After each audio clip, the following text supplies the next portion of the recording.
Does your child snore very loudly?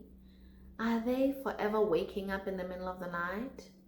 Are they tired during the day? Are they nodding off in class if they're in kinder? Good day, I'm Dr. Tia, and your child might have sleep apnea. This is a very common presentation to my consultation and can often actually present with poor behavior. Because a kid who's not well rested, who's forever tired, fatigued, tends to be a very grumpy kid, understandably so. If you haven't had a good sleep, there's no sunshine and rainbows.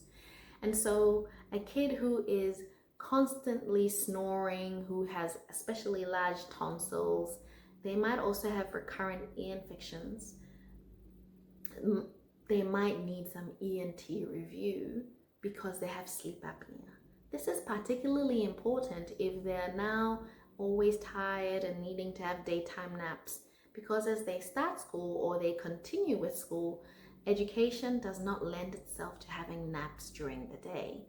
And so you have kids that behave inappropriately, who are distracted or distract other kids and are very easy to lose focus, not because they are neurodivergent, but because they just don't have adequate sleep.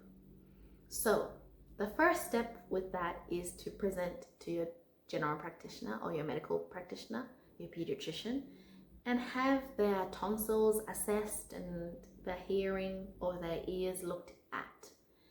Sometimes it's as simple as performing a tonsillectomy or adenoidectomy, which is the removal of tonsils and adenoids, which then means the airways are relatively clear for breathing overnight.